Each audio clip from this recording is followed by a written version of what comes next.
حضرت صدیق اکبر معمول یہ تھا کہ علل اعلان اپنے گھر کے اندر خاص کر تہجد کی نماز بڑے بلند آواز سے پڑھتے تھے، بلکہ ایک مسجد سا بنا لیا تھا صحن میں۔ لوگوں نے بہت ٹارچر کیا تو یہ سامان باندھے باہر نکل گئے ہجرت کی نیت سے، گھر ہی نہیں چاہیے۔ اب یہ جا رہے تھے، راستے میں ایک ان کا بہت قریبی دوست ملا جس کا نام تھا ابن دغینہ۔ اس نے پوچھا کہ کہاں ابو بکر، کہاں جا رہے ہیں؟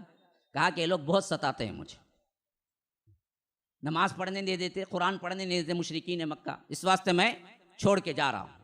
اس نے کہا کہ نہیں، آپ بڑے عزت دار ہیں اور آپ کو نہ کوئی نکالا جا سکتا ہے، آپ نہ مکے سے جا سکتے ہیں، ابے بابرکت ہیں آپ ہمارے لیے، آپ آئیے میں پناہ لے کے دیتا ہوں۔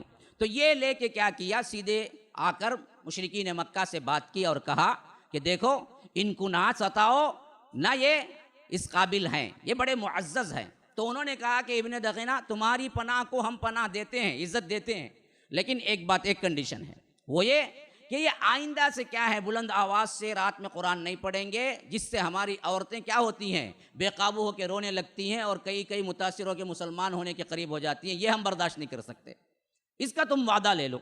تو وہ آگے کیا کیے، حضرت ابوبکر صدیق سے کہا کہ آپ ایسا نہیں کریں گے۔ اب اس وقت صدیق اکبر نے کہا کہ چلو جی مان لیا، لیکن کچھ دن خاموش رہے تو پریشانی شروع ہو گئی کہ میں کیسے قرآن کو بلند آواز سے نہیں پڑھوں گا، میں اس کے طرح خاموشی کے ساتھ نماز نہیں پڑھ سکتا۔ وہ آخرکار پھر کیا ہے، تھوڑے ہی دن کے بعد بلند آواز سے کیا قرات شروع کر لی۔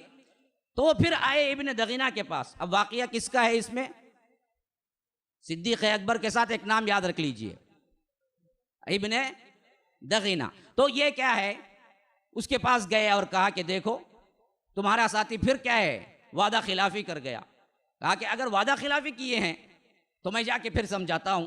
پھر اس کے بعد پہنچے اور صدیق اکبر سے کہا کہ دیکھو آپ کو پناہ میں اس واسطے دیا کہ آپ زبان بلند آواز سے قرآن تہجد نہیں پڑھیں گے، اور ہماری عورتوں کو ہم کو سنبھالا نہیں جاتا ہے، قرآن پڑھتے ہیں تو وہ رونے لگتی ہیں۔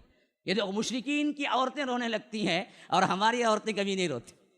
سبحان اللہ، نہ ہم روتے ہیں کبھی، کیونکہ قرآن کا اثر ہی نہیں ہوتا ہے، تو وہ رونے لگتی ہیں۔ تو انہوں نے کہا کہ دیکھو میں قرآن بلند آواز سے ہی پڑھ سکتا ہوں، خاموشی سے نہیں پڑھ سکتا۔ کہا کہ تب تو میں امان واپس لیتا ہوں۔ کہا کہ لے لو جی، لے جاؤ تمہاری امان، مجھے کوئی تمہاری امان کی ضرورت نہیں ہے، بلکہ مجھے چاہیے تو صرف اور صرف اللہ تبارک و تعالیٰ کی حفاظت کی ضرورت ہے۔ یہ سن کر ابن دغینہ اپنا سا منہ لے کے باہر نکل گیا اور صدیق اکبر اپنا کام پھر جاری رکھے ہوئے تھے۔